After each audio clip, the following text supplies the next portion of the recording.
This is the Mariners POSTCAST, your instant game reaction for the Seattle Mariners. Part of the Locked On Podcast Network, your team every day. All right. Yeah. Relax. Exhale. Everything's okay in Mariner land. After a tough weekend series, your Seattle Mariners come out and get the perfect get-right game against the Washington Nationals. Logan Evans goes 8 strong innings. Could he have gone 9? Maybe. Cal Raleigh is him. Julio Rodriguez has another 3-hit night. My gosh, there's a lot of positives from tonight. Anderson Hirst here. To my left is Christopher Crawford.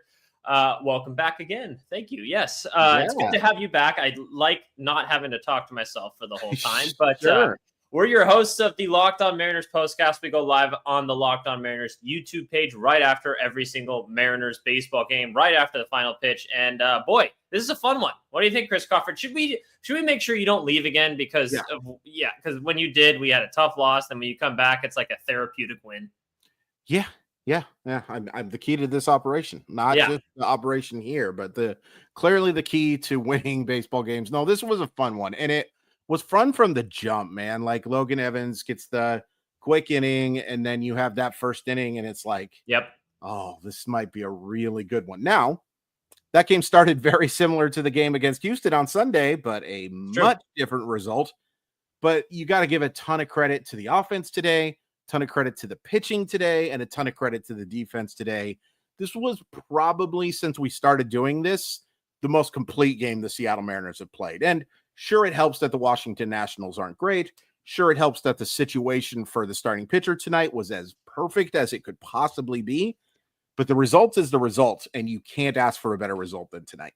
Yeah, and let's get right into Logan Evans' start. I think a lot of people, when you look at the line, you think, oh my God, he must have just absolutely dominated that whole lineup. Sure. Might not necessarily be the case, but I think you mentioned it off the top there. It was kind of the perfect matchup for him. Someone who just kind of let his cutter eat, really was hitting that backdoor sweeper for strike one a lot. Yes. Against a normally pretty aggressive lineup, and they kind of showed that and how quickly they adjusted in the count, but he was able to land that backdoor pitch, so give him credit for what he was able to do. But Christopher Crawford, let's dial down the hype train just a little bit. So tell us about Logan Evans' start. Was he a little lucky, or was he just hitting his pitches everywhere he wanted to go tonight? So I do not want to poop on the parade, because why would you ever do that? Number one, that's a really weird thing to do, and I think you would get arrested. But I will say this. This was a perfect situation for Logan Evans, as I mentioned from the get, because as long as you throw strikes against the Washington Nationals, you're going to have a really good time. So that's the first thing we have to say. Kudos to Logan Evans for pounding the strike zone today, getting ahead. Now, was there some luck in this start? Yes, quite a bit. If you take a look at the Savant numbers, and you can use them dangerously, I believe he ended up generating a total of 5 swings and misses in his inning, which is not great. And, when the one time where he caught middle, James Wood hit that ball, they said that went 448 feet. That seems 1.5 miles too short. That ball was absolutely clobbered, and good for James Wood. Hope we see him in the home run derby, because he is just an electric baseball player. Fun to watch, man. Talk about another guy I'd like to see in the home run derby in a second. But Logan Evans pitched fine. Do I think if you were just watching, would you guess 8 innings of 1-run baseball with 3 hits? I don't think so. Like, that didn't pass the eye test for me. Should I care, or should you care? No, I don't think so. No, because the Seattle Mariners just have really struggled to get starts like this. These 7 innings of 2-run baseball, 8 innings of 1-run baseball, they just haven't had those. Yeah. And kudos to Logan Evans for being able to do it and handling some pretty good hitters. Like, outside of the home run from James Wood, there wasn't a lot of hard contact, so I want to give him credit there. I just don't want anyone to take away from this game that, hey, Logan Evans is a guy who should be pitching near the top of the rotation. And you guys are all smart enough to know that that's not true. But, sometimes you need to be talked down a little bit, from that. Sometimes we have to talk you off the ledge. Sometimes we have to talk you off the whatever hype the train. opposite of the there you go, the hype train. Yeah, take the hype train sometimes, but every once in a while, it's better to just Uber over to somewhere else. No, That's I thought fair. Logan Evans was solid tonight. I give him a ton of credit for throwing a lot of strikes. I still don't think I want Logan Evans in my Mariner rotation right now. Okay. I'm going to ask you that. Probably earned him another start, and that's fine. That's fine. I don't mind going with the 6-man rotation right now. I don't mind giving these guys, and Ty and Colby, of course, we'll go over more of that. Make sure you tune in for them tomorrow. To answer your question, though, yes, Logan Evans had luck, but that doesn't mean that Logan Evans was bad or anything close to it tonight, and he deserves a ton of credit for holding them to just the one run. If for nothing else, we can't have him in the rotation for a long period of time because we're going to say Logan Gilbert when we mean Logan Evans multiple times. Yeah.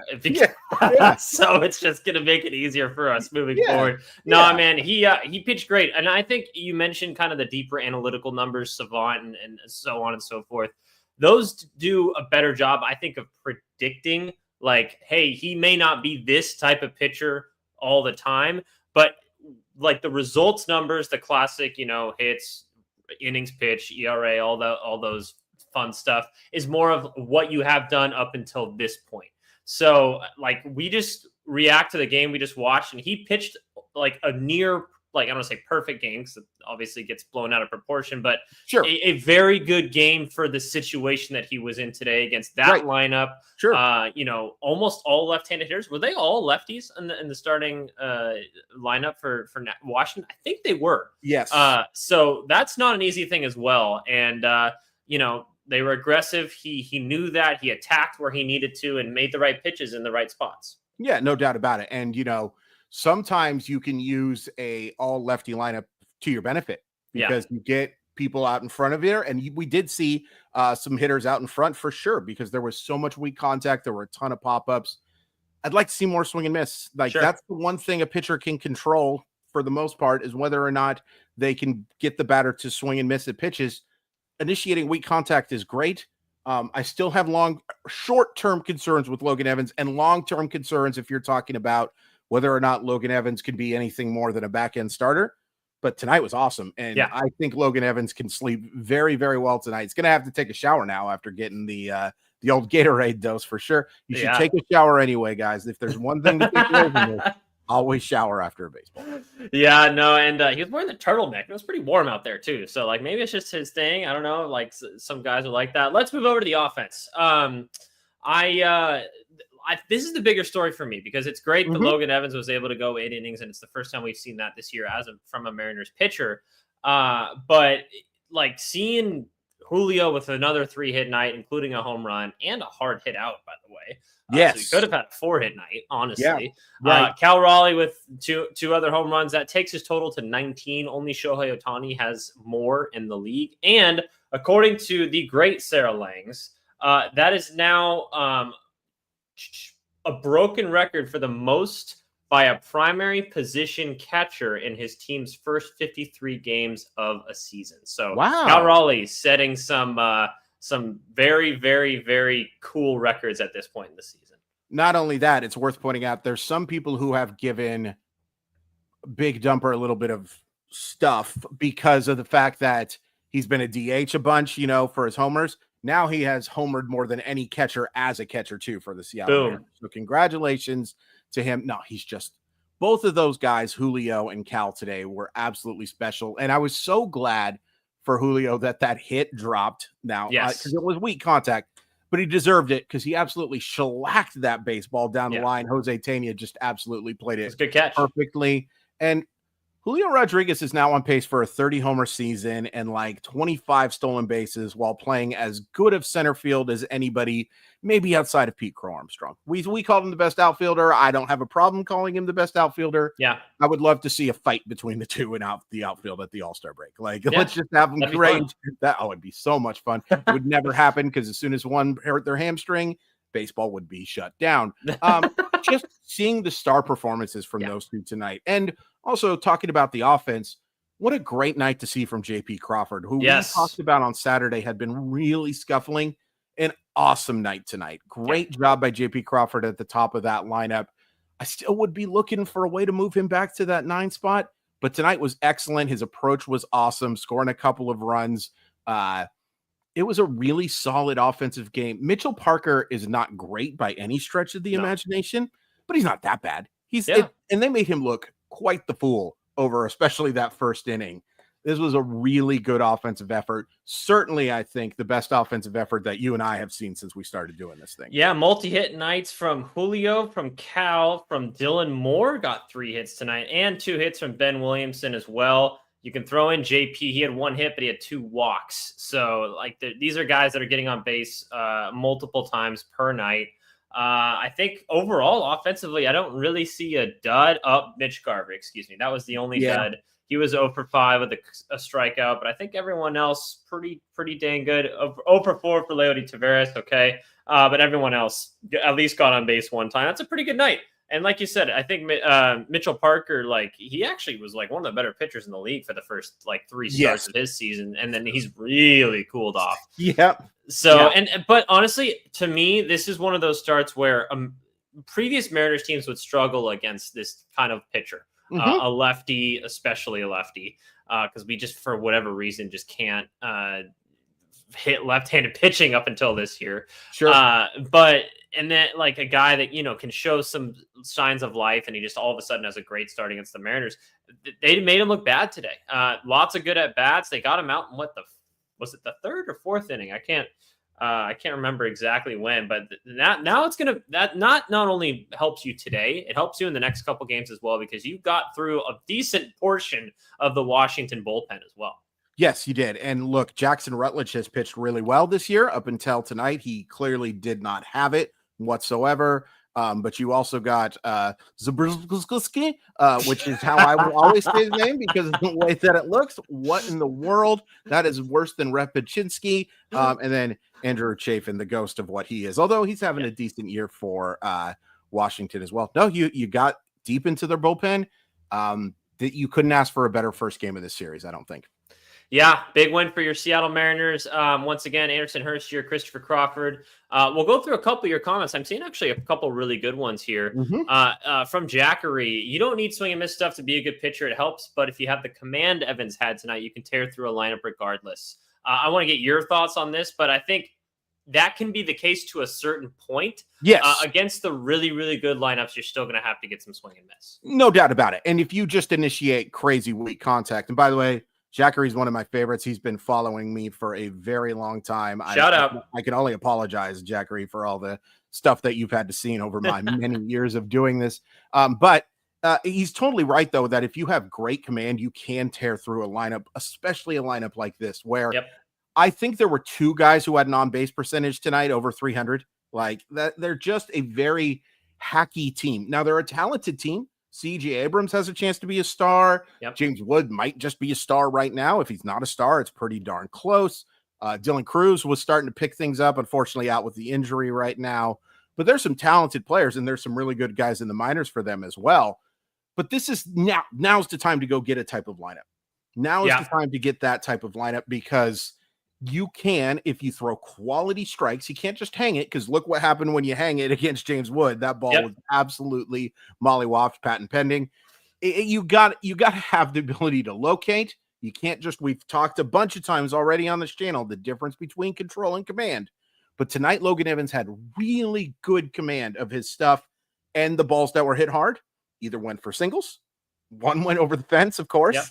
And then right to defensive players as well. Like that ball in the 8th inning was shellacked, but credit to Leody Taveras for making a really nice running play. Yeah, and only 1 walk as well. So when you do kind of leave those hangers, that means you're only having solo shots instead of 2-3 run homers. And that's what really helps you out in the long run. One mistake is not going to absolutely kill you, especially when you're up by that many runs. Eric, you wanted to see your name on the screen? There's your name on the screen. Now welcome to the show. You got it twice.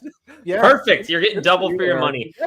From Brian here, Solano's definitely figured some things out. Low bar, but we'll take what we can get. A couple good Solano shouts here. So are you seeing something turn around with Donovan Solano? Well, let's look at it a couple of ways. Yes, I am seeing better from Solano. Can you imagine if it got worse? Can you even imagine what would happen if he got Colton Long. worse? Well, yeah, and only the difference would be he'd be Colton Wong, and he can't play second base. He's stuck at first base for you, so he has no defensive value. He would be still hitting in his on base percentage at one point was like 160, and not that long ago. So it is nice to see that Donovan Solano, is starting to. He had some decent at bats where the result just wasn't great, and he flew out to the warning track a few times. I'm still looking to move on from Donovan Solano, and that's more to be just he doesn't really fit, I think, what this roster is doing right now. And because of the fact that Rowdy Tellez has been a much, much, much more successful hitter. Now, darning with faint praise a little bit there, but for sure, you can't argue that Rowdy Tellez has not only been a better hitter for the Seattle Mariners, he's been a really solid defensive option at first base. The range still stinks, and of course it does. He's a defensive tackle playing first base. But there are some frustrating balls that I see get down the line that I would say, Luke Raley makes that play, and yada, yada, yada. But he has done such a good job digging the ball out of first base that you have to have him. But if you're going to pair Rowdy Tellez with someone, the offense has to be better than what Donovan Solano has given you, and that is the understatement of understatements. Yeah, well, let us know who your guys' shout for Unsung Hero is. There's a lot of different ones you could go with tonight, and we'll kind of get to those right after we talk about what I like to call Supply House. Oh. Get the supplies you need from the site made for the skilled trades. Supply House. Whether you're in plumbing, HVAC, or electrical work, Supply House is the reliable way to order products online. Their easy-to-use website is packed with helpful resources and the latest product info to help you get the job done right.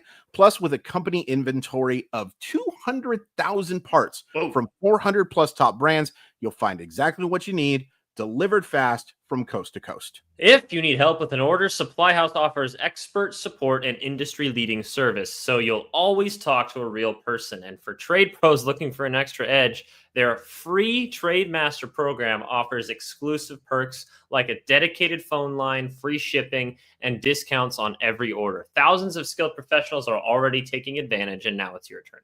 Join the Trade Master program today at supplyhouse.com/TM and start ordering plumbing, HVAC, and electrical supplies with just a few clicks. Plus, if you use promo code ACEH5, you will get 5% off your first order. That's supplyhouse.com.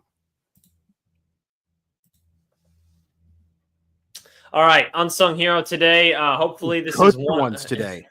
Yeah, a lot of good ones. I might have to solicit some comments for them. Brian O'Connell, Demo or Tavares for Unsung Hero, only because we're singing for everyone else tonight. It's very true. Sure. Yeah. I think we're going to have to try and get a little creative here, especially because we only used one relief pitcher, and it was Eduardo Bizardo.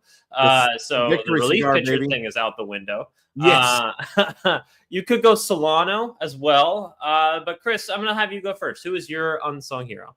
I'm going with Ben Williamson. I thought Ben Williamson had a really good game today. 2 for 4 with a couple of runs, gets the RBI. Now, the RBI wasn't hard hit, and very few of Ben Williamson's hits are hard hits, if we're being completely honest. Although, I was just looking at his hard hit rate. That's the one thing he's really not struggling with offensively. But he had some superb at-bats tonight. Andrew Chafin looked like he wanted to murder Ben Williamson. Because of that little ground ball. That little ground ball. But you know what? That's what happens when you put the ball in play. Yep. That's what happens, is something good can happen. Now, lots of bad things can happen too. There's no question about that. And I wish Ben Williamson had even a semblance of power right now, because it would be a lot easier to just justify him being your starting third baseman. But the job he did defensively again tonight, the job that he's done defensively all year, to be fair. But on top of that, having 3 really good at-bats tonight and getting hits in 2 of them, I go with Ben Williamson as my unsung hero. And honestly, over this first third of the season, Ben Williamson might be my unsung hero for the entire year. Because what are we talking about? And again, Ty and Colby, you can talk about this a whole bunch as well. What are we talking about for defense at third base without Ben Williamson? Because Dylan Moore's not a third baseman. No. And Jorge Polanco is very much not a third baseman. He's kind of saved the Mariners' tickets a little bit here. And I don't think we give him nearly enough credit. But we're a daily show, and just tonight, Ben Williamson did an awesome job. Yeah, I will say there's definitely still some questions whether he's a long-term answer at third base, mainly because he plays at a pretty offensive oriented position, position, not bringing much offense because the results have not been there. I'm with you. I think he brings good at bats, so that's important at the bottom of the lineup and in an infield that you don't really have any elite defenders on. He has been that. So I think that definitely is kind of evening out my my thought process on him. But from Dylan, Chris is my unsung hero. Sorry, Anders. Well, Chris is sung enough. I mean, I'm leaning on him as the analyst of this show, so I don't think he qualifies. That's not what the paychecks say. Guys, the deal I signed is just insane. Yeah, insane. I'm going to go with real quick here. Someone named Tiding Gonzalez says if Ben Williamson gets a hit, there's like a 90% chance that it's going 140 feet between the first and second baseman. Yeah, that's 100% true. That's a really good point.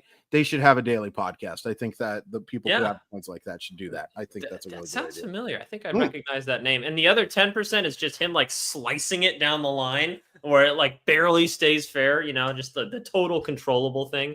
No, man, I love you, Ty. Thanks for tuning in. Appreciate you guys. Remember, you can get Locked On Mariners tomorrow. They'll come out with a new episode kind of breaking down this game and looking ahead kind of longer term. And anything else you guys might want to know. So appreciate him tuning in. I'm going to go with JP Crawford. I think you mentioned it earlier. Him being a good leadoff hitter is a huge development for this team. And I think he really is starting to get to that point. I don't know about millions, Ty, but we're getting close to there. If you guys can keep commenting, get us all that YouTube algorithm stuff going on. Then if we start using Money House more, we'll definitely get there. We will definitely get there. So you're welcome. That is true. Maybe I need to start doing that. Taking advantage of our relationships that we have here at Locked On. But JP Crawford, top of the lineup. I think I still have questions whether he's the leadoff hitter. I'm still going to beat the drum of Julio being your leadoff hitter for a long time until they get a real solution there. But I also at the same time, I understand that Julio's results at the top of the lineup, at least this year, this year specifically, were not as good as they were in previous years. So I don't know. It's a balance between getting what's best for your best player or putting your players in the best position for your whole team. Agree. I think those are two different things.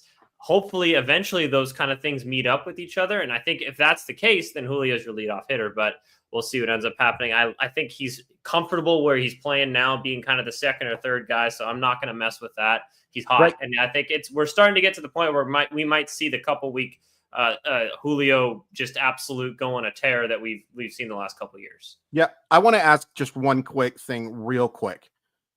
So Cal Raleigh is now on pace to hit 57 home runs this year. Ooh. Okay.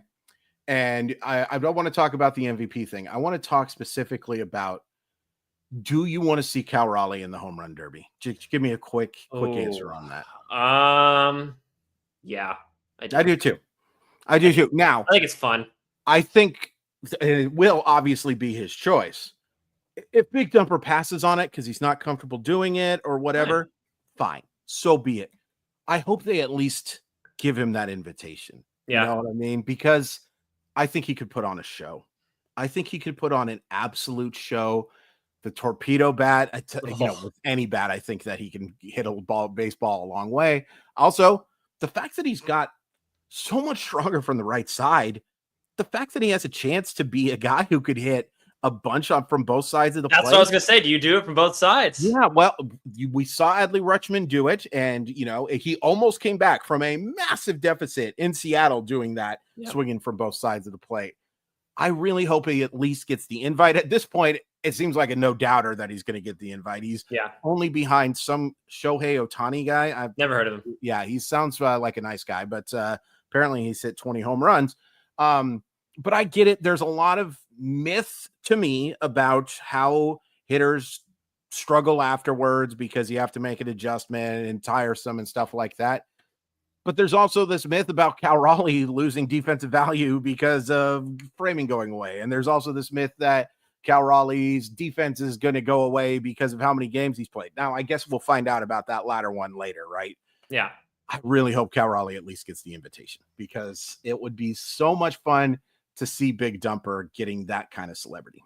Yeah, I think I'm with you. Baseball's like so much of it is just having cool moments. I think that's a big part of baseball and not just like preparing for the playoffs. I get that that's a huge part of it. But Mike makes a great point here. It would be fun to see Raleigh in the Derby, but I think the All-Star break is the only time he'll get a day off. That's totally fair too, man. You're not wrong. If you want to go hang out in North Carolina and shoot some pigeons, and maybe that's who he is. Go for it. Yeah. And maybe that's who he is, because I'm sure he's going to at least, I mean, there's no doubt he's going to at least get an all-star game invite. Oh, 100%. Yeah. So, I mean, he's already going to be there. Yeah. So, I mean, so there's some thoughts about that. I don't know. To me, Cal seems like the guy that kind of play it down, not be the kind of main focus and everything. Sure. He doesn't like that. So, right. I don't know. Well, Ty and Colby, if you guys are still listening, that's a great topic for you guys to talk about tomorrow. So I'm sure you guys already had that on your show sheet, as they say in the biz. But really appreciate you guys tuning in tonight. Once again, tomorrow, 6:40 Mariners Nationals. I believe the pitching matchup is it Emerson Hancock or George Kirby? No, it is George Kirby against Trevor Williams, unless it's changed, which, that does happen every now and then. But right now it is scheduled to be Mr. Kirby against Mr. Williams. All righty. Well, tune in, guys. Once again, we'll be live right after the final pitch. And be sure to catch Locked On Mariners podcast tomorrow during the day to kind of get your 30,000-foot view of things as Ty and Colby break everything down and do things better than we ever could. So appreciate you guys tuning in. We'll talk to you guys tomorrow. Okay, go Mariners.